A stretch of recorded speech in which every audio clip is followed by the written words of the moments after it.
নমস্কার বন্ধুরা, আমি জয়দীপ। নিশিরাত গল্পের আড্ডায় আরও একবার তোমাদের সবাইকে স্বাগত। আমাদের আড্ডার দুই বিখ্যাত গোয়েন্দা জুটি পেরু আর উপেন্দা, চেনো তো? প্রায় 2 মাস পর আরও একবার ওরা হাজির একটি দুর্ধর্ষ থ্রিলার গল্প নিয়ে, যা তোমাদের সিটে বেঁধে রাখবে, এটা গ্যারেন্টেড। তাই তৈরি হয়ে যাও, কানে হেডফোন আর হাতে মোবাইল নিয়ে। আজকের গল্প সুলেখক ঋকপ্রসাদ বিশ্বাসের কলমে হাতুড়ে আততায়ী রহস্য। শুরুতে এখন শুনছ প্রথম পর্ব, আর 1 ঘন্টা পরেই চলে আসবে দ্বিতীয় পর্ব।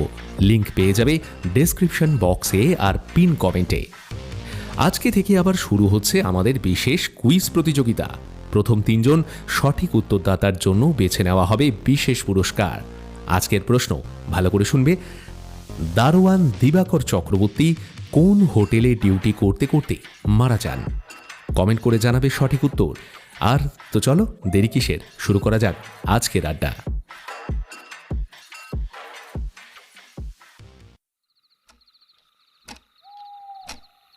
একটা প্রকাণ্ড বাড়ির দোতলার একটি জানলার কাছে দাঁড়িয়ে আছে পুরবী।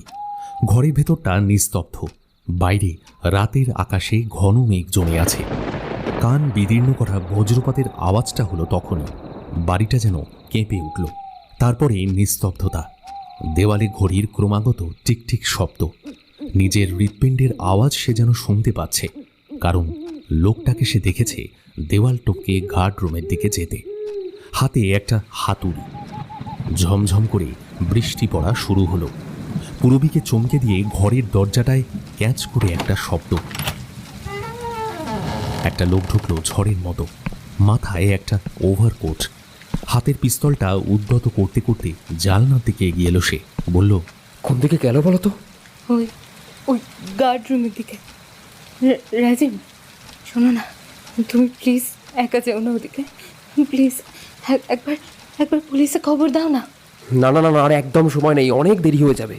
বলেই রাজীব দৌড়ে গেল একতলায় বাড়ির সদর গেটের দিকে। গার্ডরুমের থেকে ভেসে এলো একটা আর্তনাদ। তারপরে চিৎকারটা বন্ধ হয়ে গেল ক্রমশ। একটু পরেই লোকটা বেরিয়ে এলো। টানতে টানতে একটা দেহ বের করে নিয়ে এলো গার্ডরুম থেকে। আততায়ীর সারা শরীরে চাপ চাপ রক্তের ছিটে লেগে আছে। থেঁতলে যাওয়া গার্ডের মাথার একটা অংশ নেই। ভারী কিছুর আঘাতে একটা আধ খাওয়া তরমুজের মতোই হাঁ হয়ে আছে। আতকে উঠল পুরবী। ভয়ে 1 পা পিছিয়ে 2 হাতে মুখ ঢেকে ফেলল। গার্ডের রাইফেলটা লোকটার হাতে উঠে এসেছে। 1 হাতে দরজার দিকে বন্দুকটা তাক করে দাঁড়িয়ে আছে লোকটা। তখনই রাজীবকে দেখতে পেল সে। পরমুহূর্তেই শব্দ করে গুলি ছুড়ল। আতঙ্কে জানলা বন্ধ করে দৌড়ে ঘরের দরজাটা ভেতর থেকে কোনো মতে হ্যাচ লক টেনে বন্ধ করল পুরবী। পাশের জানলাটা টেনে দিল পর্দা সহ। ঘরের আলো বন্ধ করে দিয়ে হামাগুড়ি দিয়ে ঢুকে গেল তার বিছানার তলায়। ফুপিয়ে ফুপিয়ে কাঁদছে সে। একতলায় কেউ ছুটে ছুটে আসছে, তার পায়ের আওয়াজ শোনা যাচ্ছে। ওই লোকটা কি, নাকি রাজীব তাকেই গুলি করল? ভয়ঙ্কর দৃশ্যটা নিজের চোখে দেখার মতো সাহস হচ্ছে না পুরবীর। নিচ থেকে একটা শীষ দেওয়ার মতো আওয়াজ আসছে। লোকটা মনে হয় এবার সিঁড়ি দিয়ে লাফিয়ে লাফিয়ে উঠে আসছে। হাতের হাতুড়িটা মাঝে মাঝে বাড়ি দিচ্ছে সিঁড়িতে। কখনো গম গম কংক্রিট ঠোকার শব্দ হচ্ছে। কোনো একটা ধাতব তীক্ষ্ণ আওয়াজ আসছে। লোকটা দোতলায় উঠে এসেছে। শীষ বাজিয়ে বাজিয়ে এক এক ঘরে উকি দিচ্ছে, যেন স্পষ্ট শুনতে পাচ্ছে পুরবী। ভয়ে তার সারা শরীরটা যেন কাঁপছে। লোকটা কেন ওকে মারতে চায় কিছুই বুঝতে পারছে না পুরবী। খাটের উপর মোবাইলটা হঠাৎ বেজে উঠল। মাঝরাতে কে আবার ফোন করেছে? ধরফর করে নিজেকে কোনো মতে বের করলো পুরবী। শরীরটা ছুড়ে দিল খাটের উপর, লাফিয়ে কোনো মতে কাঁপতে কাঁপতে ফোনটা সুইচ অফ করলো। শীষের আওয়াজটা থেমে গেছিল, আবার শুরু হলো।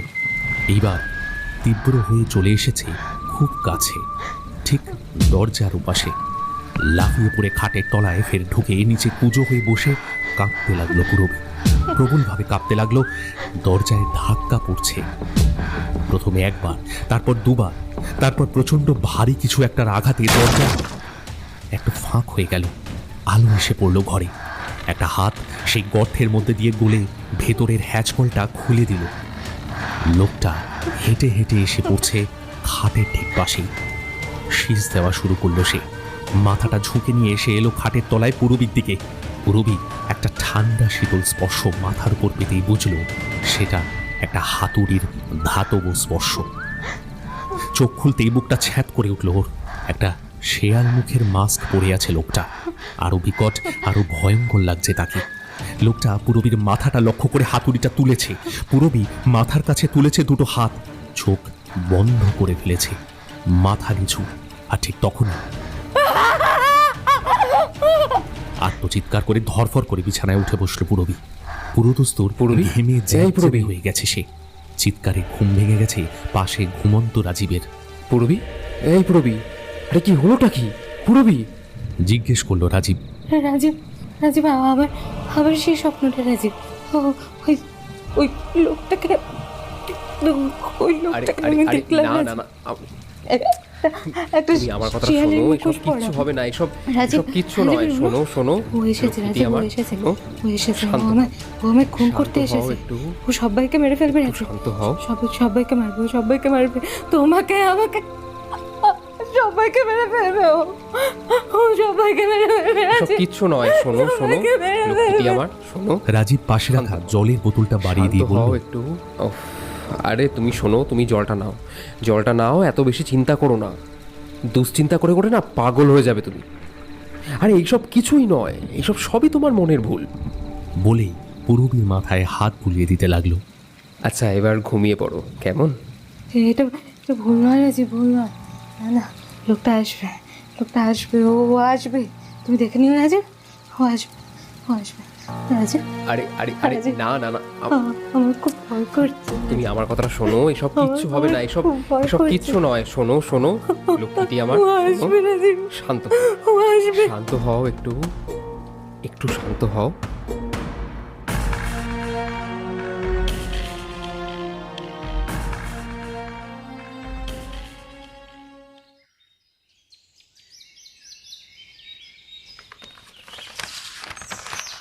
পেরু সকালের খবরের কাগজটা খুঁটিয়ে পড়ছিল ওর পছন্দের আর্ম চেয়ারে বসে, দুই পা ভাঁজ করে চেয়ারের উপর গুটিয়ে নিয়ে। এত একাগ্রতার বহর আমাকে আকৃষ্ট করল। আমি টিভির থেকে মুখ ঘুরিয়ে বললাম, কি ব্যাপার গুরু, ইলেকশনের বাজারে তো কাগজ পড়া বন্ধই করে দিয়েছিলে। আজ কিছু নতুন খবর পেলে নাকি? ইন্টারেস্টিং, দারুণ ইন্টারেস্টিং ব্যাপার দাদা। কোন ইউরোপিয়ান দেবতার অস্ত্র হাতুড়ি জানা আছে?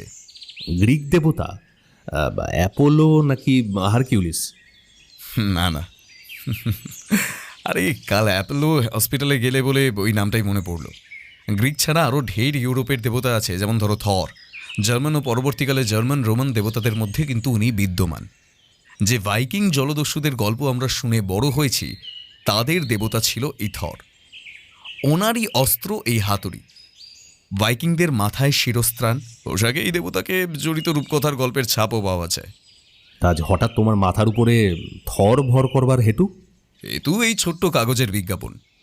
নেট দুনিয়ায় যেমন চোখের আড়ালে একটা ডার্ক ওয়েব বলে জগৎ আছে, আমাদের দৃশ্যমান জগতের তলায় তেমনই একটা জগৎ আছে, যেটার মাধ্যমে অপরাধ জগতের বিভিন্ন সূত্র, গ্রন্থি এগুলো পরস্পর জড়াজড়ি করে আছে, ক্রমশ নড়াচড়া করছে। সেই দুনিয়া থেকে মাঝে মধ্যে ভেসে ওঠে এক একটা প্রজেকশন। এবার প্রসঙ্গে আসি। এই নিয়ে 3 বার কোনো এক অজ্ঞাত ব্যক্তি এই ছবিটা পেপারে ছাপাচ্ছে। কি লিখছে, কাকে উদ্দেশ্য করে লিখছে, দেখে যে কেউ বুঝবে তার কোনো রাস্তা নেই। এই বিষয়টা খেয়াল করেছো দাদা?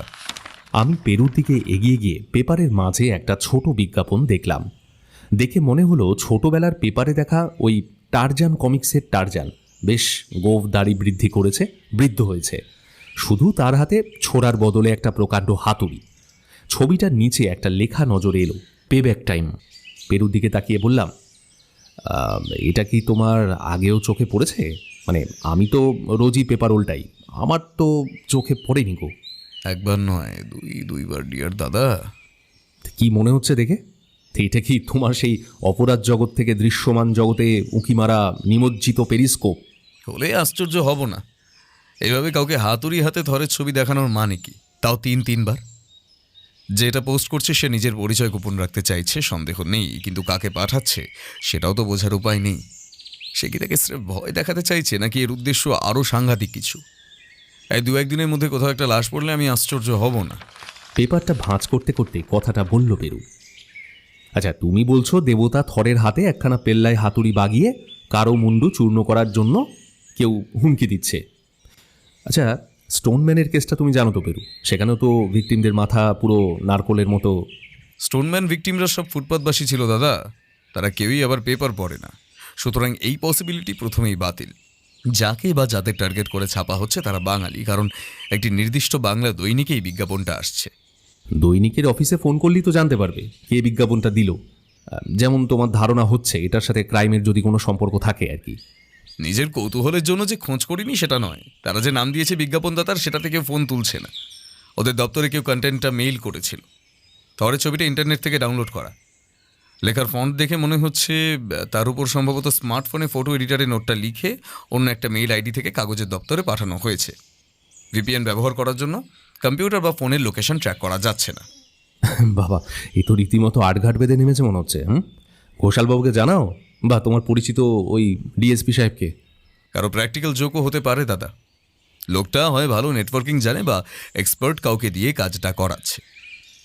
অবশ্য যতক্ষণ না সত্যি ক্রাইমটা হচ্ছে, আমাদের এই ধারণা যে সত্যি অমূলক নয় সেটা প্রমাণ করা যাবে না। বিকেলের দিকে আমি এক বিমা ক্লায়েন্টের বাড়ি থেকে বেরিয়ে এসে বাস ধরছি আমাদের ফ্ল্যাটে ফেরবার জন্য। দেখি পেরুর ফোন ঢুকলো। দাদা কত দূর? এই টালিগঞ্জ ফাঁড়ির কাছে। কেন গুরু? জিলিপি সিঙ্গারা নিয়ে ঢুকবে, এক মক্কেল আসছেন আজ সন্ধ্যায় 7টা শার্প। আরে বাস, কি কেস? তোমার গুটি লাল তো? আরে লাল নীল না বেগুনি সেটা বোঝার টাইম এখনো আসেনি দাদা। এই মাছটিও ঘোষালবাবুর জালে ধরা পড়েছে। পুরো ঢেলে মাছে সত্যি। এই দুর্দিনেও বুড়ো হাড়ের ভেলকি দেখিয়ে দিচ্ছে। টেক লাইনটি জুটিয়ে ফেলেছে। চিন্তা নেই, আমি গরম গরম সিঙ্গারা আর খাস্তা জিলিপি নিয়ে ঢুকে পড়বো 6:30টার মধ্যে। আর ক্লায়েন্ট আগে ঢুকে গেলে কেস স্টার্ট করে দিও না কিন্তু। আমি কিন্তু ডিটেলস শুনবো সব। আলবাত, কাম ধীরে ধীরে, নো টেনশন। আমাদের সামনে যে ভদ্র মহিলা বসেছিলেন তার বয়স আনুমানিক 40-এর কোঠায়। পরনে একটা জিন্সের জ্যাকেট আর ডেনিমের প্যান্ট। অসম্ভব ব্যক্তিত্ব আর জেল্লাময়ী এই মহিলা একটি অডি গাড়ি হাঁকিয়ে এসেছেন। টিকোলো নাক, চোখে কালো কাজল। আমাদের সামনে ডিভানে বসে তিনি স্মার্টলি তার পায়ের উপর পা তুলে দিলেন বিলিতি কায়দায়। পেরুর পরনে ছিল একটা সাদা লাল ফুল আঁকা পাঞ্জাবি আর সাদা পায়জামা। সে বিনীতভাবে নিজের হাতগুলো জড়ো করে বসতে বসতে বলল, ময়ূক রঞ্জন দাস, ইন শর্ট পেরু। বলুন। গুড ইভিনিং, আমার নাম পূরবী পাল। আমি আপনাকে কল করেছিলাম। পেরুর কথার জবাবটা শেষ হওয়া মাত্রই আমি একটা ট্রেতে 3 কাপ কফি আর জলযোগ নিয়ে উপস্থিত হলাম।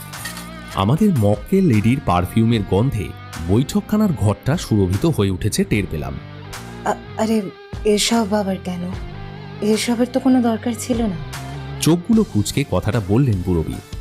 সামান্যই আয়োজন, মনে টেনশন ঝেড়ে ফেলুন আর গরম গরম সিঙ্গারা আর কফির সাথে এই সন্ধ্যেটাকে উপভোগ করুন। কি করে বুঝলেন যে আমি টেনশন করছি? আপনার ডান হাতের নির্দেশিকার মধ্যমার নখগুলোর মাথা ভোতা হয়ে গেছে, বাকি আঙুলগুলোর নখ ইন্ট্যাক্ট আছে। এগুলো যে প্রবল টেনশনের দরুন হয়েছে তার সম্ভাবনা প্রবল। Wow, I am impressed. সিঙ্গারাগুলো ইমপ্রেসিভ, বিলিভ মি। উপেন্দাজ বেশ ভালো দোকান দেখে সিঙ্গারা জোগাড় করে এনেছে আজ। আর কফির কাপে চুমুক দিতে দিতে কি কারণে এই পাড়ায় পা দিলেন সেটাও বলে ফেলুন এসেই যখন পড়েছেন। চিন্তা করবেন না, কিছু একটা ব্যবস্থা করে ফেলা যাবে। বলেই একটা কফির কাপে চুমুক দিতে দিতে বলল Purabi, mister Das, thank you so much. আপনার কথায় আমি বেশ আশ্বস্ত হচ্ছি। তবে কি বলুন তো, আসলে সমস্যাটা না যতটা আমাকে নিয়ে জড়িত তার থেকে অনেক বেশি জড়িত আমার হাজব্যান্ডকে নিয়ে। ও হার্টের পেশেন্ট, হি ইজ অনলি 42। কিন্তু ঘটনাটা ঘটে যাওয়ার পর বিশ্বাস করুন আমাদের রাতে ঘুম আসছে না। ও দুশ্চিন্তা করছে আমাকে নিয়ে, আর আমি উল্টে চিন্তা করছি ওকে নিয়ে। ওর যে কী হবে এই নিয়ে চিন্তা করতে করতে আমি শেষ হয়ে যাচ্ছি একেবারে। পুলিশকে জানিয়েছি ব্যাপারটা, কিন্তু তারাও ব্যাপারটা নিয়ে কিছুই সুরাহা করতে পারেনি। And I don't even think কি ওরা জিনিসটাকে আদৌ সিরিয়াসলি নিচ্ছে। অগত্যা ওর এক বন্ধু বলল আপনাদের এজেন্সির কথা। কি জানি নাম ছিল ওর বন্ধুর? হ্যাঁ, অ্যান্টনি ডিজুজা।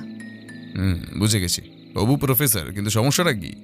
ব্যাপারটা তো পুলিশে বলছে কেউ ঠাট্টা করছে। বাট আই ডোন্ট থিঙ্ক এটা কোনো ঠাট্টা তামাশার ব্যাপার। মানে আমিও হয়তো তাই ভাবতাম আগে, কিন্তু কিছুদিন পর আবার ঘটলো এই সেম জিনিস। ঘটনাটা একটা কাগজ নিয়ে। এই দেখুন, এই যে কেউ এটা আমাদের পোস্ট বক্সে ফেলে গেছে। বলেই পুরবী ওর কাঁধের ব্যাগ থেকে একটা ভাঁজ করা কাগজ পেরুর হাতে দিল। পেরু সেটা খুলে নিয়ে চোখ বড় বড় করে আমার দিকে তাকিয়ে বলল, বোঝো টেলিপ্যাথি নাকি দাদা? আমার দিকে কাগজটা তুলে ধরতেই দেখলাম সেই থর দেবতার ছবি, নিচে বড় বড় করে লেখা পেব্যাক টাইম। দুবার এসেছে বললেন তো, কবে কবে? আজ সকালে একটা আর আরেকটা দিন 7 আগে। আর কিছু এর সাথে ছিল নাকি? কোনো হুমকি বা মোবাইলে কোনো অদ্ভুত মেসেজ? আপাতত যেটা স্প্যাম বলে মনে হয়েছে। না মিস্টার দাস, সেইখানেই তো যত গন্ডগোল। কে পাঠাচ্ছে সে তো আর কোনো ক্লু বা হিন্ট দিচ্ছে না। এর পেছনে আবার একটা সংখ্যা লেখা, এই দেখুন 8। অন্য কাগজটা আছে? হ্যাঁ আছে তো, এই নিন। ব্যাগ থেকে একটা কাগজ বের করে পেরুর হাতে বাড়িয়ে দিল। পেরু সেটা একবার দেখে নিয়ে বলল, দেখুন এর পেছনে 15 লিখে গোল করা আছে। মানে এর মানে কি মিস্টার দাস? এই সংখ্যাগুলোর কি কোনো আলাদা সিগনিফিকেন্স আছে? আপনি বললেন আগের কাগজটা সপ্তাহখানেক আগে এসেছে। এদিকে 15 আর 8-এর মধ্যে 7 দিনের ফারাক।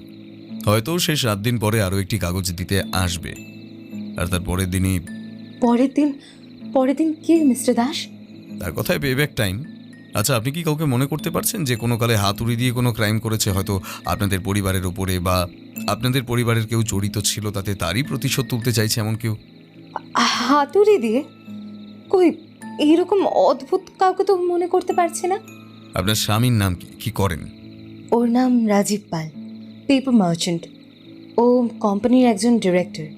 আমাদের ফ্যাক্টরি আছে ডানকুনিতে। কোম্পানির পেপার ও অন্যান্য প্রোডাক্টসের ওভারসিজ মার্কেটে বেশ ভালোই ডিমান্ড আছে। আপনার সম্পর্কে বলুন, পরিবারে কে কে আছে? মানে এমন কেউ আছে যার থেকে আপনার বিপদের আশঙ্কা আছে? একটু ভেবে বলুন, চেষ্টা করবেন যাতে কেউ বাদ না যায়। আমি ওই একটা ছোট বুক পাবলিকেশন হাউসের সাথে যুক্ত, নিজেরই ফার্ম। এই বছর 5 হলো খুলেছি। এইবার তো কলকাতা বইমেলায় স্টলও দিয়েছিলাম। আর সত্যি বলতে কি, এই বইয়ের বাজারে তেমন বিশেষ তো আর লাভ নেই, নিজের শখের জন্যই করা। ছেলে নবরুণ কলেজে পড়ে, ব্যাঙ্গালোরে। ও বাইরেই থাকে। আমাদের বাংলো বাড়িতে আমি আর রাজীব একাই থাকি। আর ওই একজন দারোয়ান আর 2জন পরিচারক, তার মধ্যে একজন রান্নার লোক। তবে তারা কেউই বাড়িতে পার্মানেন্ট থাকে না। আমাদের বাড়িটা মধ্যম গ্রামে। হুমকি কার থেকে পেতে পারেন কিছু ধারণা করতে পারছেন? একটু যেন ভেবে নিয়ে পুরবী বলল, বছর 5 আগে আমি তখন সবে ওই ড্রাইভিং শিখছি। আমার হাতে একটা মিসহ্যাপ হয়ে যায়। সকালবেলা গাড়ি নিয়ে প্র্যাকটিস করতে বেরিয়েছি, হঠাৎ এক নেপালি দারোয়ান আমার গাড়ির সামনে সাইকেল নিয়ে চলে আসে। আর মুহূর্তের ভুলে আমার পাটা ব্রেকের বদলে এক্সেলেটরের উপরে পড়ে যায়। সেই নেপালি দারোয়ান ভীষণ বাজেভাবেই জখম হয়। রাজীবকে আমি সঙ্গে সঙ্গে ফোন করি। ও লোক পাঠিয়ে ওকে হাসপাতালে ভর্তি করিয়ে দেয়। ওর ট্রিটমেন্টের সব খরচও বহন করে রাজীব। শুনেছি লোকটা নাকি পরে সুস্থ হয়ে উঠেছিল। অন্তত রাজীব তো আমাকে তাই বলেছিল। অথচ সেই ফ্ল্যাটে একদিন আমি দেখলাম অন্য একজন স্থানীয় দারোয়ান নিয়োগ হয়েছে। আগের নেপালি দারোয়ান, হ্যাঁ ওর নাম যেন কী ছিল, তেজ বাহাদুর। হ্যাঁ, তার ব্যাপারে খোঁজ করতে নতুন দারোয়ান তার সম্পর্কে কিছুই প্রায় বলতে পারলো না। বলল হয়তো দেশে চলে গেছে। আমি সেদিন রাতে ডিনারে রাজীবকে তেজ বাহাদুরের ব্যাপারে জিজ্ঞেস করতেই সে প্রথমে বলল সে নিজে থেকেই সুস্থ হয়ে বাড়ি চলে গেছে। তেজ বাহাদুরের ফোন নাম্বার চাইতেই রাজীব বিরক্ত হয়ে খাবার ছেড়ে উঠে পড়লো। আর তারপর বলল, আমাকে এইসব ব্যাপার বিরক্ত করো না তো তুমি। নিজে কোথায় কি কাণ্ড বসিয়ে বাঁধাবে আর সব সামলাতে হবে আমাকে। আর এখন তো আমি সামলে দিয়েছি, তাই এই ব্যাপারটা নিয়ে এরকম খোঁচাখুচি না শুরু করলে কি নয়। শোনো, তুমি না আমাকে একটু ব্রেক দাও প্লিজ প্লিজ। তিনি এমন রিয়াক্ট করলেন কেন? জিজ্ঞেস করলো পেরু। এক্স্যাক্টলি, আমিও ঠিক তাই বলেছিলাম। কিন্তু সে চিৎকার করে বাড়ি মাথায় করে তুললো আর আমাকে বলল, যত সব ইরেসপন্সিবল অসহ্যকর মহিলা একেবারে।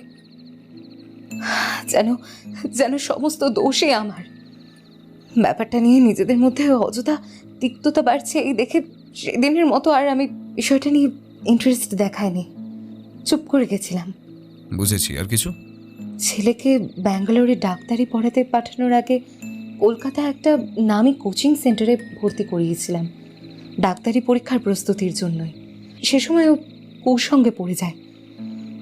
বেশ কিছু খারাপ ছেলেদের সাথে ওকে একটা ছিনতাই পার্টির সাথে পাকড়াও করে পুলিশ।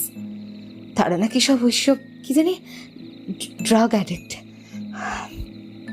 ড্রাগসের নেশার টাকা জোগাতে ওরা ওইসব করে। ছি ছি ছি, ইস, আমার ভাবতেও খারাপ লাগে। রাজীব খবর পেয়ে ওকে ছাড়িয়ে নিয়ে আসে। জেলে ওই গ্যাংয়ের সাথে নবরণের মানে আমার ছেলের খুব বচসাও হয়। ওকে ওরা থ্রেট দেয়, বলে ওরা নাকি ওকে দেখে নেবে। এর পিছনে হিংসাও কাজ করতে পারে, কারণ রাজীব তো ওর ইনফ্লুয়েন্স খাটিয়ে ওকে জেল থেকে বের করিয়ে এনেছিল। আর ওটা তো ওরা সবাই দেখেছিল না। ওদের কাছে ও একটা ট্রেটার হয়ে যায় পরে। মানে হুমকি কাগজগুলো আপনার বা আপনার বরের উদ্দেশ্যে নয়, তার টার্গেট হলো নবারুণ, সেটা অসম্ভব নয়। হ্যাঁ, আর ওরা হয়তো জানেই না যে নবরণ এখন আর এখানে নেই, ও ব্যাঙ্গালোর চলে গেছে। আচ্ছা মিস্টার দাস, আমার ছেলেটাকে কি ওরা টার্গেট করলো? ধৈর্য ধরুন, আমার ধারণা আমাদের হাতে এখনো 1 সপ্তাহ আছে। এর মধ্যে আপনার হাজবেন্ডের সঙ্গে কথা বলতে হবে, ওনার অফিস, আপনাদের বাড়ি এসব ঘুরে দেখতে হবে আমাদের। আপনি ওনাকে নিয়েই আসতে পারতেন তো, গরিব খারাপ বলে এলেন না নাকি? না না, সেটা নয়। ও আসলে খুব ব্যস্ত মানুষ। কালকেই আসুন না আপনারা, ওই সকাল 9টার মধ্যে আসুন। আমি ওকে বলে সকালে 1 ঘন্টা ঠিক বের করে নিচ্ছি আপনাদের জন্য। ফাইন, তাহলে কাল সকালে ওনার অ্যাপয়েন্টমেন্ট কনফার্ম করুন। কথা শেষে ওনার অফিসে ঢুকবো আমরা, ওনার সাথে যেতেও আপত্তি নেই। ওকে ওকে, শিওর, নো প্রবলেম। পূরবী তার আধ ঘন্টার মধ্যেই অডি গাড়িটা হাঁকিয়ে বেরিয়ে গেল। সময়টা 2003। কলকাতা কলেজ স্কোয়ারে একটা পানের দোকানের সামনে কারো জন্য অপেক্ষা করছিল পূরবী। কাঁধে একটা শান্তিনিকেতনী ব্যাগ, মাথার চুল উস্কো খুস্কো, বারে বারে হাত ঘড়ি দেখছিল সে। একটু দূরেই একটা বাঁধানো দিঘির ঘাট, সকালের হাওয়ায় পাতা ঝরে ঝরে পড়ছে সেই ঘাটে, দিঘির জলে। অন্য সময় হলে এই দৃশ্য বেশ শেষ বিকেলে বসে বাদাম ভাজা খেতে খেতে উপভোগ করত সে, কিন্তু আজ মেজাজটা একটু খিঁচড়ে আছে পূরবীর। তখনই সামনে এসে দাঁড়ালো লম্বা সুদর্শন এক যুবক, পরনে একটা নীল পাঞ্জাবি, চোখে সোনালি সানগ্লাস, হাতে একটা সিগারেট।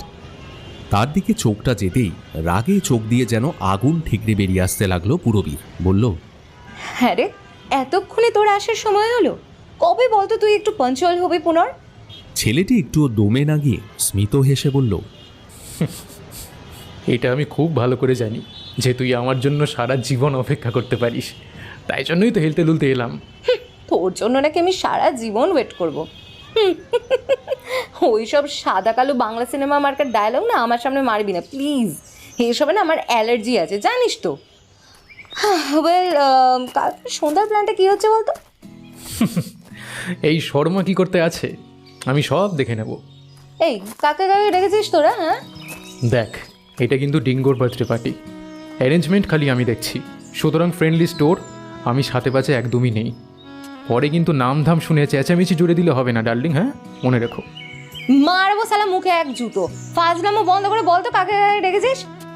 তো সব এই তো তুই, রাজীব, ডিঙ্গোর খুঁড়তো বোন তিয়াশা, স্যান্ডি, ইগুয়ানা, আমি, ডিঙ্গো আর মেঘলা, ব্যাস।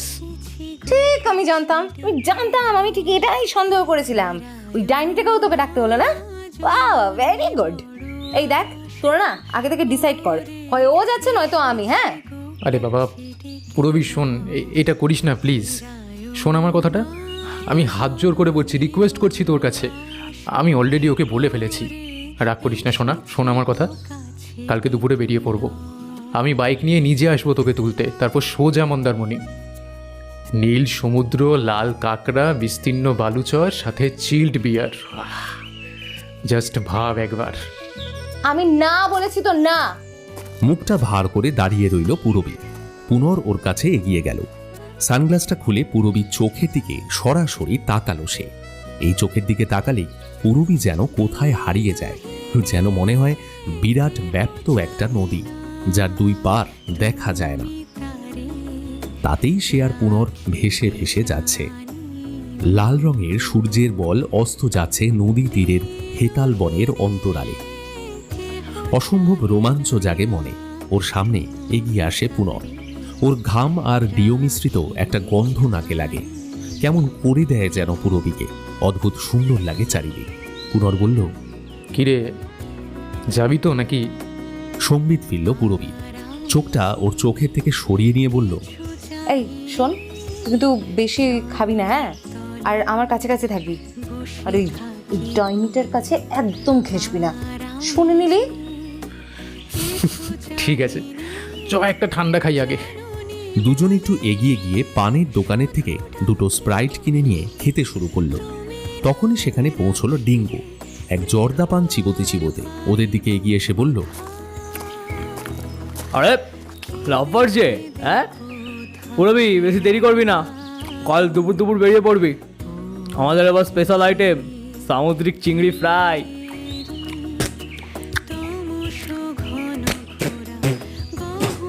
মিনিট পাঁচেক পর পুনর ঘড়ির দিকে তাকিয়ে নিয়ে বলল, আচ্ছা, তোরা গল্প কর, আমি একটু নিউ মার্কেটে যাব, একটা কেক কিনতে হবে, আমার ভাইফোঁটার আবার আজকে জন্মদিন। পুনর বেরিয়ে যেতেই ডিঙ্গো পুরবীর দিকে হাত বাড়িয়ে বলল, হ্যাঁ পুরবি, একটা সিগারেট খাওয়া। হ্যাঁ রে, তোর পকেটে সিগারেট থাকে না কেন রে? হ্যাঁ, তুই তো আবার কোটিপতি ইন্ডাস্ট্রিয়ালিস্টের বেটা। এ ফালতু আওয়াজ দেওয়া বন্ধ করতো, আছে তো একটা তেল কল, তা আবার চলে না। এই চল চল চল, কলেজের দিকে যাই, ক্লাসের টাইম হলো আবার, চ। ওরা দুজনে ক্লাসে এসে ঢুকলো। পুরবী ক্লাসের বেঞ্চে এসে বসে দেখলো ওর ব্যাগটা বেঞ্চের একটা দিকে কাত হয়ে আছে। এমন তো ছিল না, কেউ কি তার ব্যাগটা ঘেঁটেছে?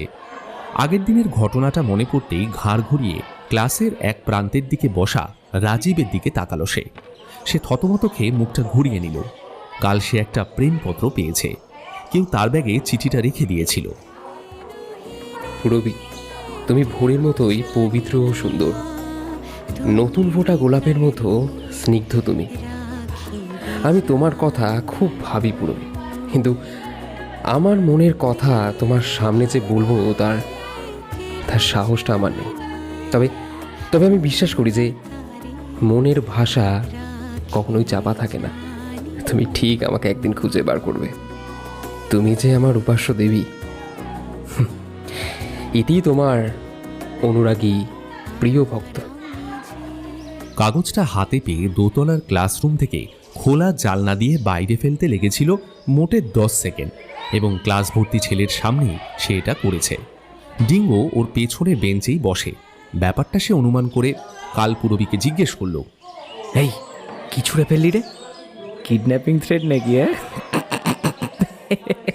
এই মুখ ভেঙে দেবো একেবারে, ননসেন্স যত সব।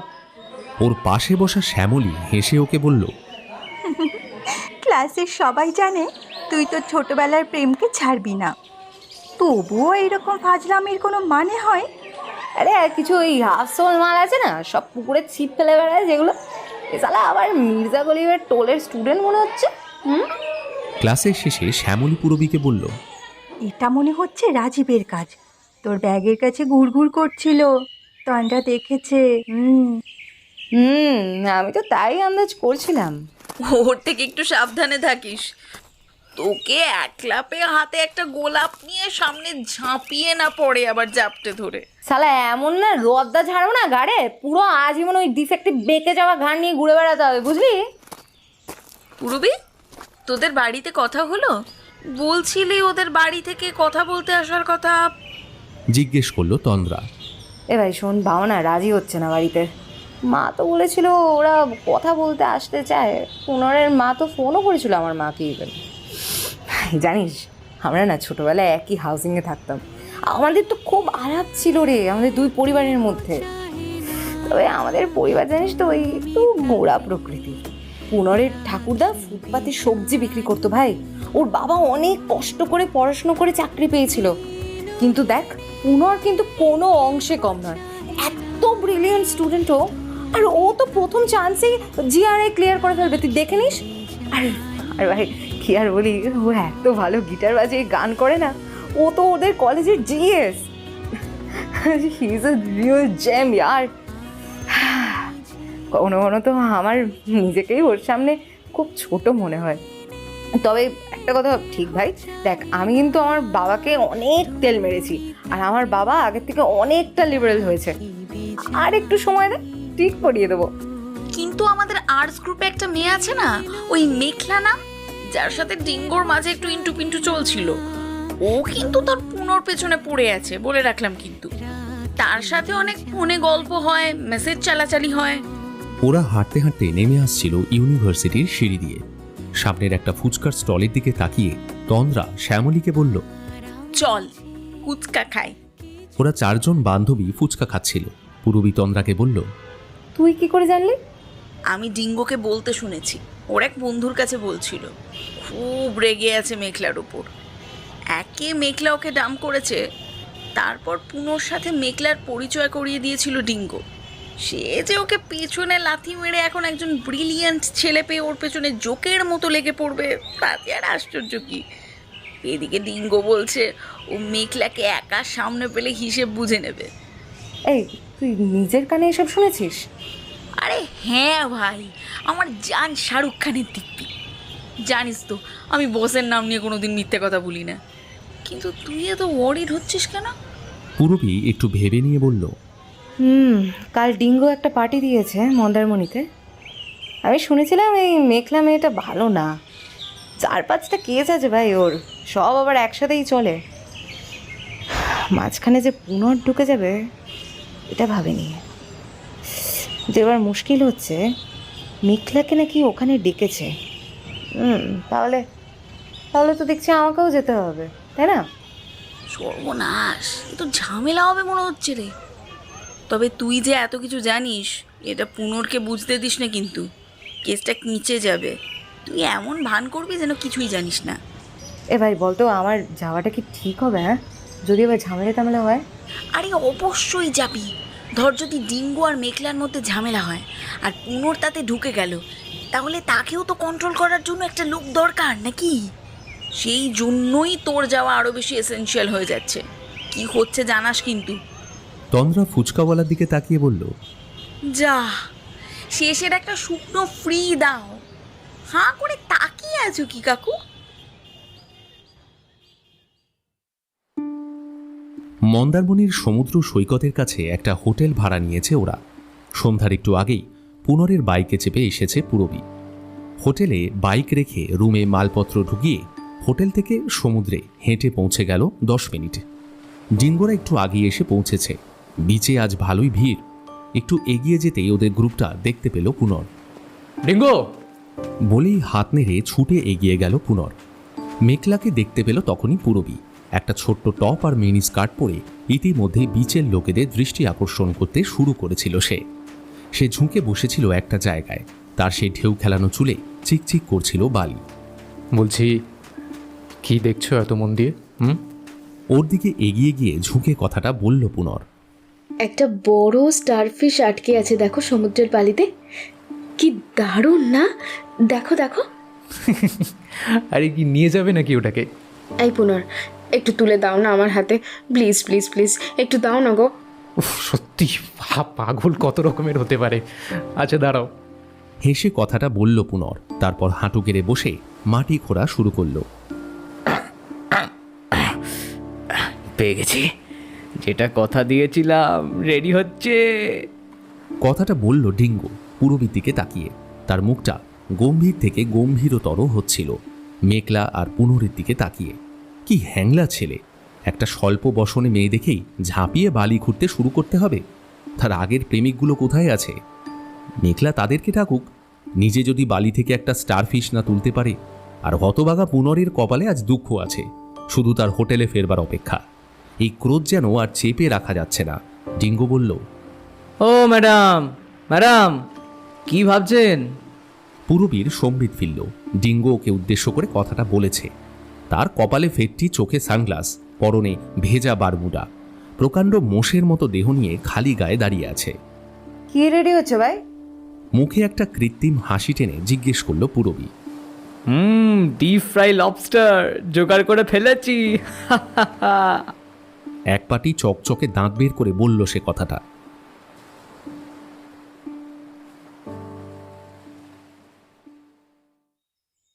সময়টা 2023, মধ্যমগ্রাম। আজ সকালে পূরবী ম্যাডামের বাড়ি গিয়ে পৌঁছতেই দারোয়ান এগিয়ে এসে আমাদের একটা বড় হলঘরের ভিতর নিয়ে বসালেন। বৈঠকখানায় কিছু গেস্ট এসেছে, তারা চলে গেলে আমাদের তলব পড়বে। সেখানে একটা বিলিয়ার্ড বোর্ড রাখা ছিল। পেরু রঙিন বলগুলো সাজিয়ে নিয়ে আমাকে বলল, দাঁড়িয়ে পড়ো, কখনো খেলোনি তো, একবার শট নিয়ে দেখো। হ্যাঁ, কখনো তো খেলিনি, পারবো? আমাকে ফলো করো, এই দেখো। তারপর দেখলাম সে 4টে বল সাজিয়ে নিয়ে একটা বিলিয়ার্ড বোর্ডের ওপর শুয়ে পড়ে একটা সাদা বলকে একটা স্টিক দিয়ে টার্গেট করছে। বলল, একটা লাইন মনে মনে কল্পনা করে নেবে যেটা তোমার টার্গেটকে জালে ফেলবে। সেই লাইনে তোমায় দাঁড়াতে হবে। ডান পা আর ডান হাতে একই রেখায় নিয়ে সুইং করবে, এই রকম। শট হবে স্মুথ, একটা বাক সুইং সহ। আর কিউ বলটা অ্যাঙ্গেল স্ট্রোক হলে ট্যাঙ্গেন্ট লাইন ফলো করবে। সেটা অনুমান করে বোর্ডের সীমানায় হিট করে কিউ বলটা কোথায় গিয়ে রেস্ট করবে সেই এলাকাটা তোমায় আগে ঠিক করে নিতে হবে, যাতে পরে স্ট্রোকটা নিতে পারো। এই রকম বলে পেরু একটা শট নিল। টক করে শব্দ করে বলটা জালে গিয়ে জড়িয়ে পড়তেই একজন বেয়ারা ঘরে ঢুকলো। আসুন, স্যার ডাকছেন। আমরা বৈঠকখানায় এসে বসলাম দুজন। সেখানে পূরবী আর একজন চশমা পরা বেশ সৌম্য দর্শন লোক বসে নিজের মোবাইল ঘাঁটছিলেন। পূরবী বলল, হ্যাঁ, আসুন আসুন, ইনি আমার হাজব্যান্ড রাজীব। রাজীব, এনারা প্রাইভেট ডিটেকটিভ।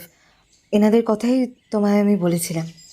আমাদের দিকে রাজীব বাবু অভক্তি দৃষ্টিতে তাকালেন, তারপর একটু থেমে বললেন, পূরবী ছোটোখাটো ব্যাপারে এখন খুবই ঘাবড়ে যায়। কেউ ভড়কি দিচ্ছে আর কি, আমার তো সেটাই ধারণা। সামনে আসার ক্ষমতা নেই, তাই শুধু ওই ভয় দেখেই শান্তি। সেরকম কি কেউ আছে আপনার নোটিসে? দেখুন, আমার তো বিজনেস, পেপার মার্চেন্ট আমি। আর অনেকেই আছে আমার বিজনেসের রাইভাল। শত্রুর কি আর অভাব আছে আমার?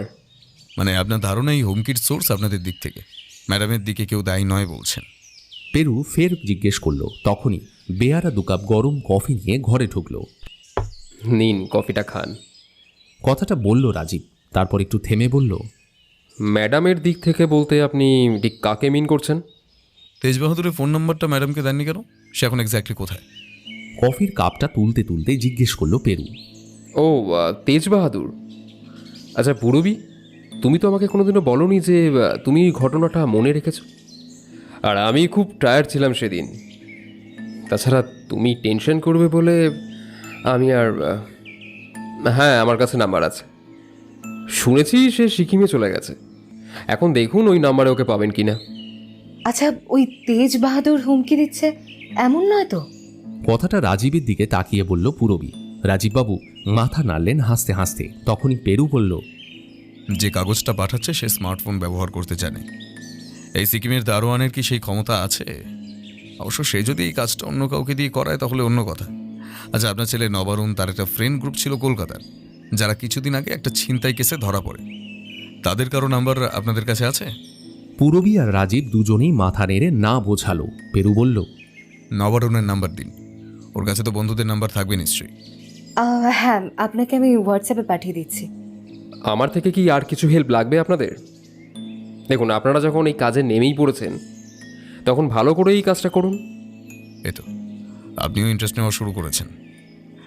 আরে মক্কেল নিজে কেস নিয়ে গড়িমসি করলে আমরা প্রাইভেট গোয়েন্দারা কী করে অক্সিজেন পাই বলুন? আপাতত নবারুণের ঘর সহ এই বাড়িটা একটু ঘুরে দেখব, তারপর আপনার অফিস। এসব কি ক্লু জোগাড় করার জন্য? হ্যাঁ, সেটা বলতে পারেন। আসুন। পূরবী উঠে পড়ল। এবার আমরা সেদিন মক্কেলের বাড়ি আর অফিস ঘুরে দেখলাম। পেরুর নির্দেশে আমি বেশ কিছু নোট নিলাম। রাজীব পালের ব্যবসার সূত্র পারিবারিক। ওর বাবার বড় ব্যবসা ছিল, তিনি মারা গেছেন আজ বছর 2।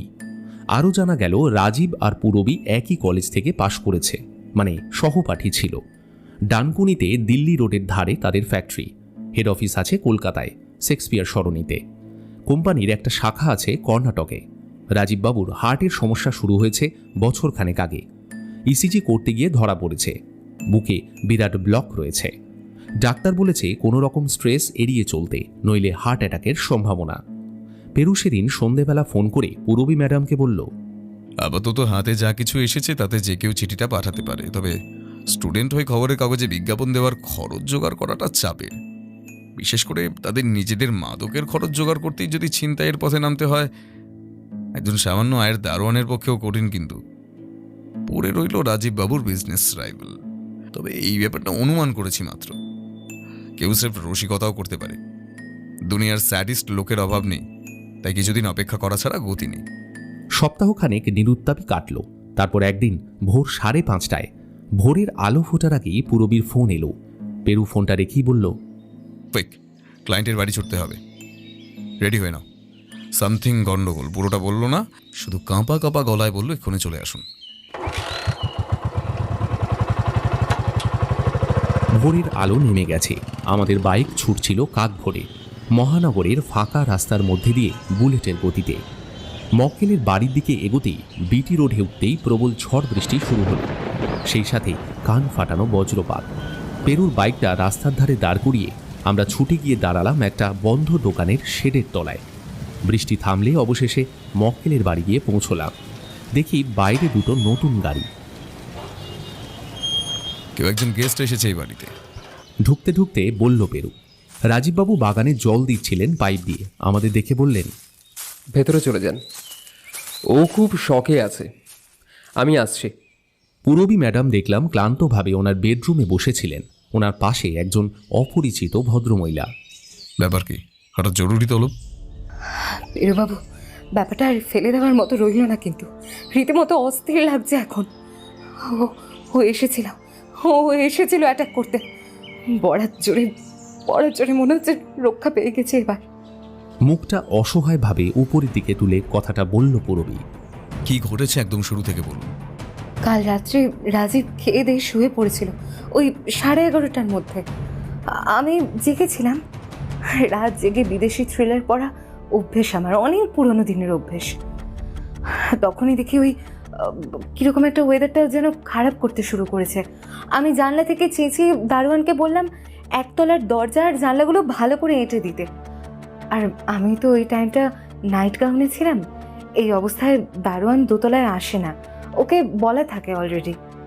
আমি ওপরের দোতলার জানলাগুলো বন্ধ করছিলাম, তখনই হঠাৎ চুপ করে আবার কারেন্টও চলে গেল। বাইরে একেবারে পুরো অন্ধকার নেমে এলো যেন। আমাদের ইনভার্টারের জন্য আলো ছিল, তাই আমার এক ঘর থেকে অন্য ঘরে যেতে অসুবিধে হচ্ছিল না তেমন। তখনই আবার প্রবল ঝড় উঠলো বাইরে। আমি একটা বন্ধ জানলা খুলে ঝড় দেখতে লাগলাম। ঝড় দেখতে না আমার খুব ভালো লাগে। এই দাপট, এই তাণ্ডবের সৌন্দর্যে আমার মনটা যেন একেবারে হারিয়ে গেল। মাঝে মধ্যেই কড়কড় শব্দ করে বাজ পড়ছিল, কোনোটা খুব দূরে, কোনোটা যেন খুব কাছে। বাইরের অন্ধকার রাস্তা সেই বিদ্যুতের চমকে আলোকিত হয়ে আবার অন্ধকার হয়ে যাচ্ছিল। প্রবল ঝড়ের দাপটে কোথায় যেন একটা গাছের ডাল ভেঙে পড়ল। আমি স্পষ্ট আওয়াজ শুনতে পেলাম। আর ঠিক তখনই ওই পাঁচিলের ধারে আম গাছটার পাশের দেওয়ালে একটা ছায়া মূর্তি দেখলাম যেন। আশ্চর্য হয়ে গেলাম, এত রাতে কে আসবে? ভাবলাম আমি হয়তো ভুল দেখছি। বাইরে ঝড়, ঘন অন্ধকার, আর এর মধ্যে ছায়া মূর্তিটা যেন লাফিয়ে পাঁচিলের ওপর উঠে খাড়া হয়ে দাঁড়ালো। সে যেন তারপরই আমাকে জানলায় দেখতে পেয়ে একটু থমকে গেল। তখনই একটা প্রকাণ্ড বজ্রপাত হলো। সেই আলোর ঝিলিক আমি ওকে স্পষ্ট দেখতে পেলাম। লোকটার মুখটা যেন একটা পাথরের মূর্তির মতো কোদা, এবড়ো খেবড়ো বিকৃত মুখ, মাথায় একটা হ্যাট আর পরনে ওভারকোট। এক মুহূর্ত ওর চোখের দিকে দৃষ্টি যেতেই আমি দেখলাম পরম জিজ্ঞাসা নিয়ে সে আমার দিকেই তাকিয়ে আছে। আর তার হাতে ধরা আছে একটা হাতুড়ি। হাতুড়ি? কি সর্বনাশ! এতক্ষণে মুখ খুলল পূরবীর পাশে বসে থাকা ভদ্রমহিলা। হ্যাঁ দিদি, ওটা দেখেই আমি যেন একটা আতঙ্ক গ্রাস করলো। সহসা কি করব কি না করব ভেবে জিজ্ঞেস করে উঠলাম, কে ওখানে? দারোয়ান আমার কথা বোধহয় শুনতে পেয়েছিল।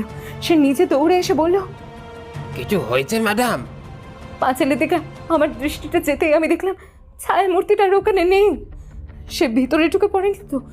এই ভেবে আমি দারোয়ানকে বললাম, আচ্ছা দেখো তো কেউ ঢুকলো নাকি ওই পাঁচিল টপকে, ভালো করে দেখো, আর হাতে কিছু রেখো, খালি হাতে যেও না। মিনিট 10 পর সে চারপাশটা দেখে নিয়ে বলল, মনে হচ্ছে চোর ঢুকেছিল ম্যাডাম, এই আপনি দেখে নেওয়ায় পালিয়েছে। আমি আর তাকে কিছু বললাম না, কিন্তু সারা রাত আর আমার ঘুম হলো না। রাজীব ঘুমাচ্ছিল, আমি জানলাগুলো খুব ভালো করে এঁটে দিলাম, ফের দোতলায় কোলাপসেবলটা আটকে তালা মেরে দিলাম। আবার সকালে আপনাকে ফোন করছি। হ্যাঁ, চোর নয়, আমার ধারণা সেই লোকটাই ছিল। সে আজ তার ফাইনাল রিভেঞ্জ নিতে এসেছিল। পূরবী কথাটা শেষ হতেই পেরু উঠে পড়ে বলল, আমি একবার চারপাশটা ঘুরে দেখে আসি। বাইরে রাজীববাবু তখনও গাছে জল দিচ্ছিলেন। পেরু ওকে দেখে আমায় ফিসফিস করে বলল, কত নিষ্পৃহ দেখো, বউয়ের এই কন্ডিশনের কোনো হেলদোল নেই। ব্যাপারটা স্ট্রেঞ্জ না? সন্দেহজনক তো বটেই। পেরু বাগানটা খুঁটিয়ে খুঁটিয়ে দেখল, তারপর আম গাছের কাছে পাঁচিলের কাছে গিয়ে মাটিটা ভালো করে পরীক্ষা করল। তারপর এগিয়ে গেল পোস্ট বক্সের দিকে। সেটা খুলতেই ভিতরে মিলল একটা ভাঁজ করা কাগজ।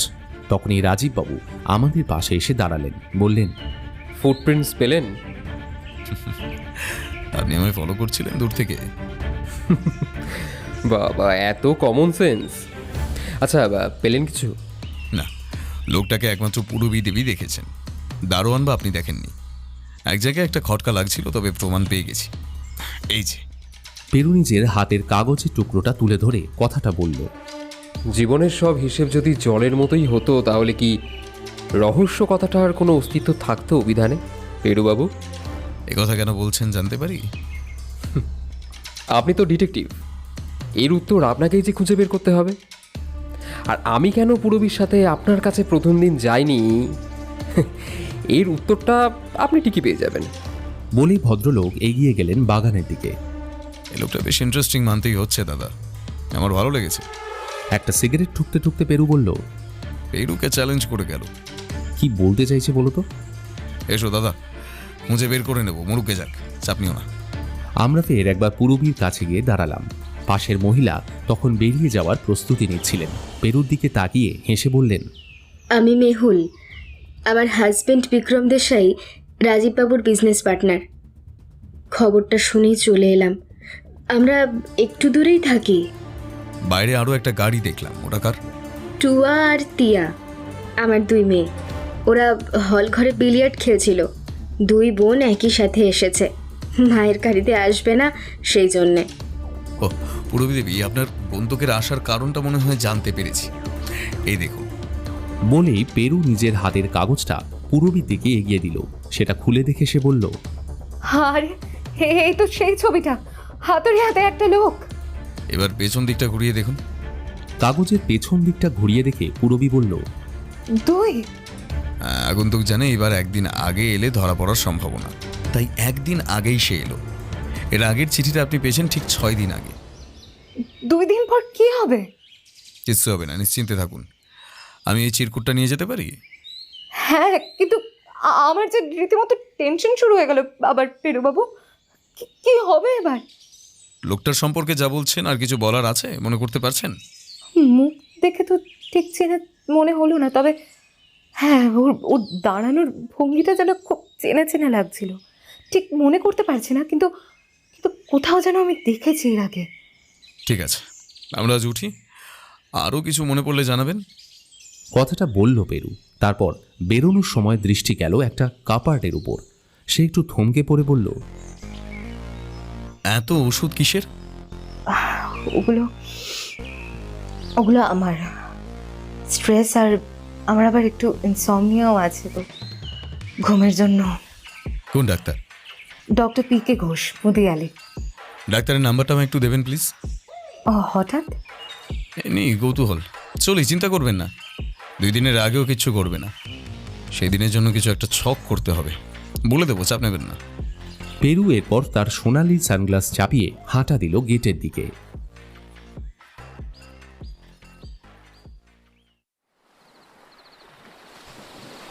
সময়টা 2003, মন্দারমণি।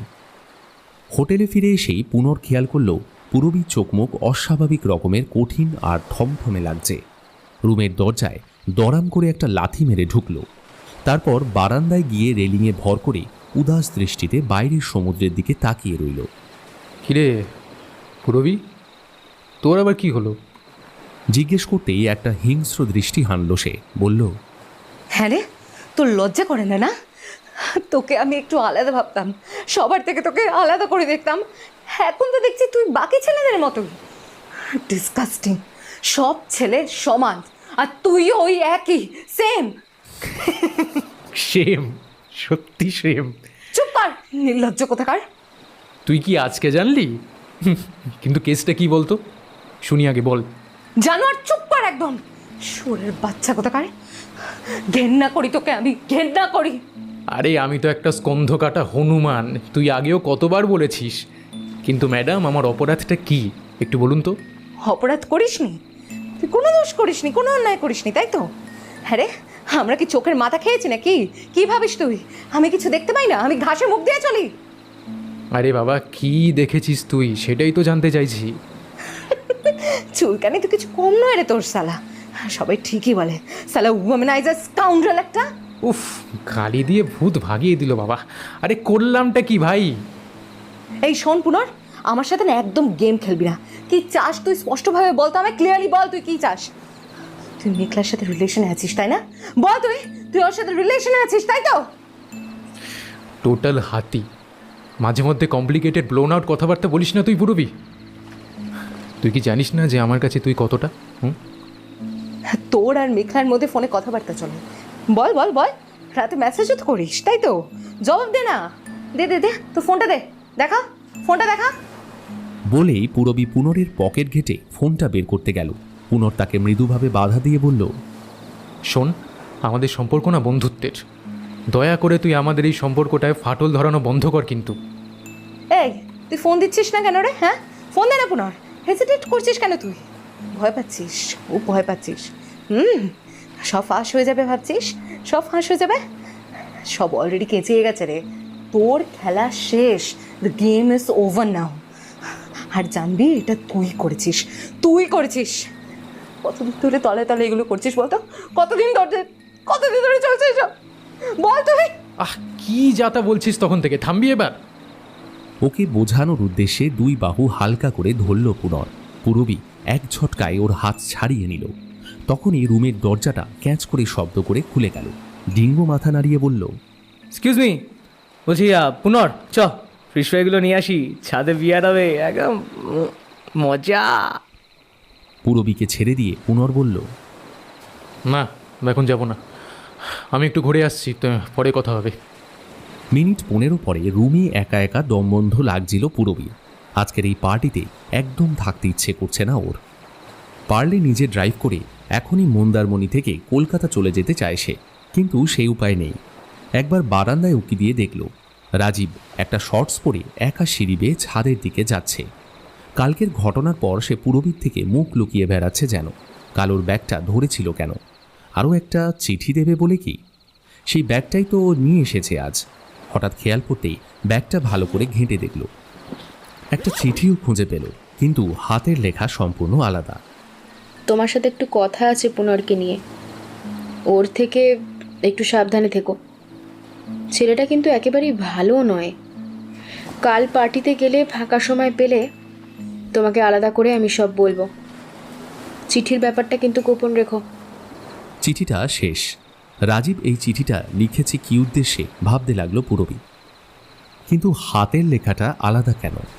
তখনই একটা সমাধান মাথায় আসে ওর। নির্ঘাত ধরা পড়ে যাবার ভয়ে অন্য কাউকে দিয়ে লিখিয়েছে চিঠিটা সে, যাতে প্রয়োজনে অস্বীকার করতে পারে। সেই রাজীব একা একা ছাদে গেল। সে কি কিছু ওকে বলতে চায়?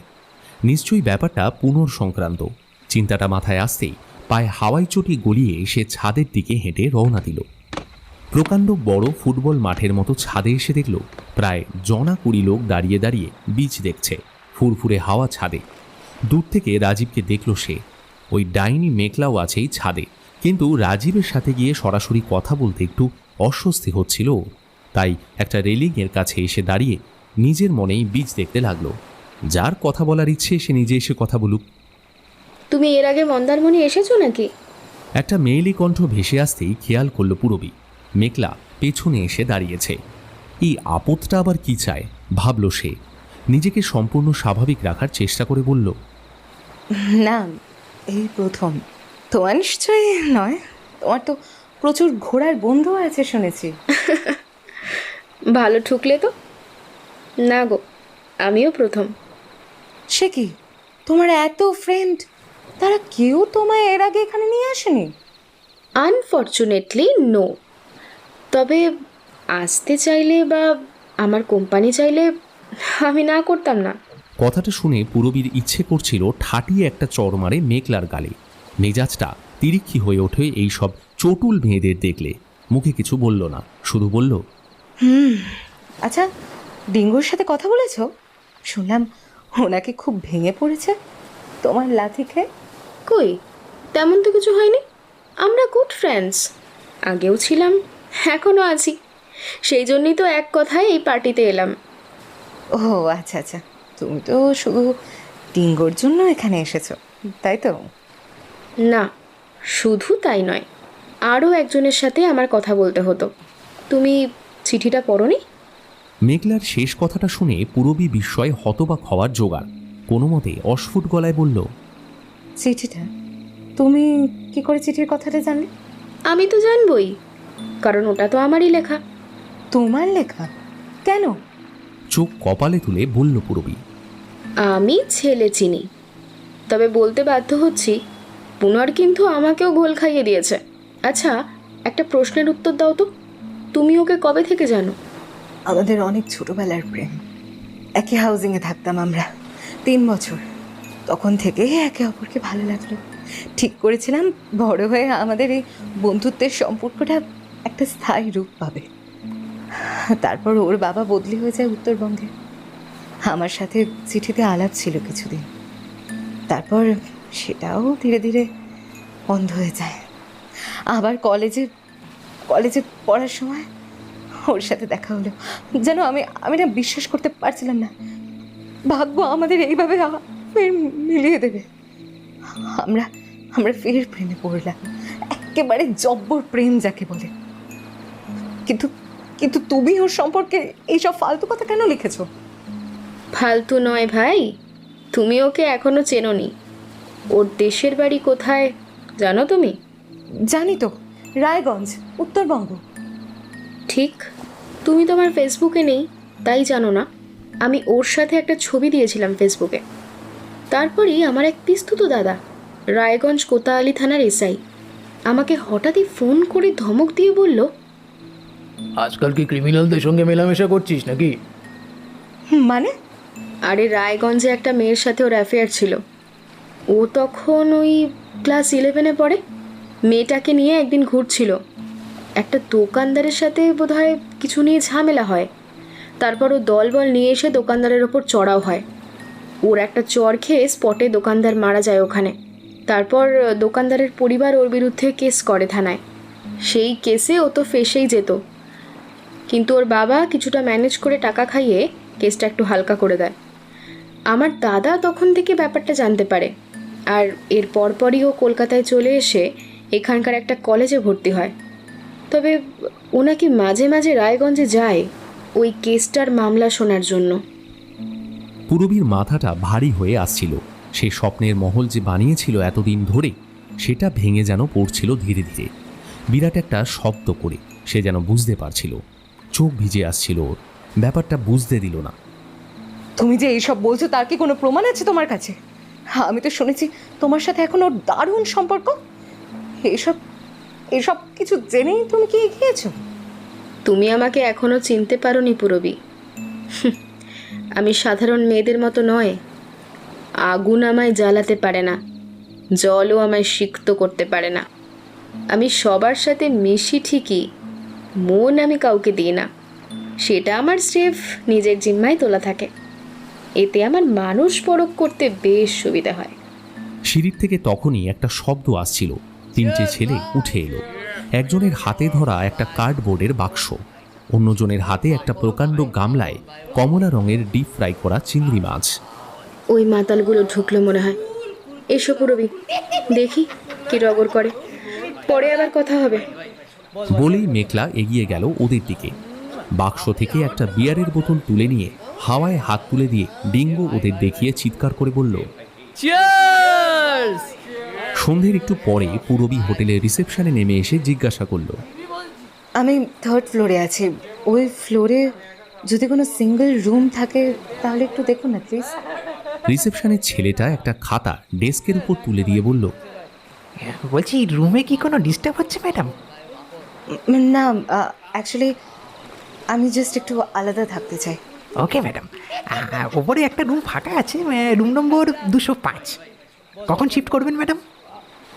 এক্ষুনি আপনি লোক পাঠান, আমি মালপত্র সব গুছিয়ে রেখেছি। আচ্ছা আচ্ছা আচ্ছা, আপনি ওপরে যান, আমি রুম খুলিয়ে দিচ্ছি। রিসেপশনের বাইরে এসে দাঁড়ালো পুরবী। বাকি ছেলেরা এখনো ছাদে আনন্দ করছে। বিয়ারের বোতল শেষ না হওয়া পর্যন্ত এসব চলবে। ওর বিরক্ত লাগছিল। নিচে হোটেলের মেন গেটের কাছে এসে দেখছিল একজন দারোয়ান বসে আছে বিরস ভঙ্গিতে। ওর ফিশ ফ্রাই খেয়ে খুব অম্বল হয়েছিল। পুরবী দারোয়ানের দিকে এগিয়ে গিয়ে বলল, এক্সকিউজ মি, আপনার নামটা জানতে পারি? আগে দিবাকর চক্রবর্তী। কিছু বলবেন ম্যাডাম? ওকে, আমি পুরবী মুখার্জি, রুম নাম্বার 306। যদি মনে না করেন একটা হেল্প করবেন আমাকে প্লিজ। হ্যাঁ বলুন না। আমার না খুব অ্যাসিডিটি হয়েছে। কাঁচা পেটে কোনো ওষুধের দোকান আছে? কিছু ওষুধ যদি একটু আনিয়ে দেন তাহলে খুব ভালো হয়। আচ্ছা আপনি রুমে যান, আমি এনে দিচ্ছি। ওকে, থ্যাংক ইউ সো মাচ। আমি 205-এ শিফট করে যাচ্ছি, কিন্তু অসুবিধা নেই তো? আচ্ছা আচ্ছা, আমি পৌঁছে দেবো। ওকে, এই নিন, এই টাকাটা রাখুন। বলেই পুরবী একটা 100 টাকার নোট বাড়িয়ে দিল। দারোয়ান টাকাটা নিয়ে বলল, বন্ধুদের সাথে ঝগড়া টগড়া হয়েছে নাকি ম্যাডাম? পুরবী চোখের দৃষ্টিতে একটা কাঠিন্য নিয়ে বলল, তাতে আপনার কি? না না, এইসব কিছুই নয়, সব রোজকার মামলা। দেখবেন নেশা নেমে গেলে সব ঠিক হয়ে যাবে, আপনি চিন্তা করবেন না। আপনি রুমে গিয়ে বসুন, আমি ওষুধ নিয়ে আসছি। পুরবী রুমে ফিরে এলো। শরীরটা টাল দিচ্ছে। সমুদ্রের চিংড়িটা মনে হয় স্যুট করেনি। তখনই মনে পড়ল খবরে পড়েছিল এই সামুদ্রিক কোনো কাঁকড়া খেয়ে একদল পর্যটক নাকি মারা গেছে। বমিটা হলে বেঁচে যায় সে। শরীরটায় খুব অস্বস্তি লাগছিল ওর। রুমে এসে চিত হয়ে শটান হয়ে শুয়ে পড়ল। শ্বাস নিতে অসুবিধে হচ্ছে। ব্যাগে একটা ইনহেলার আছে ওর, খুঁজে খুঁজে বের করলো সেটা। সমস্যার এটা যে সবে সূত্রপাত, পুরবী তখনও সেটা সম্পূর্ণ ধারণা করতে পারেনি।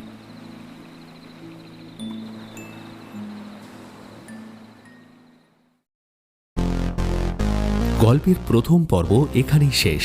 দ্বিতীয় পর্বের লিঙ্ক পাবে ডেসক্রিপশন বক্সে আর পিন কমেন্টে। যাও ঝটপট শুনে এসো। Stay tuned.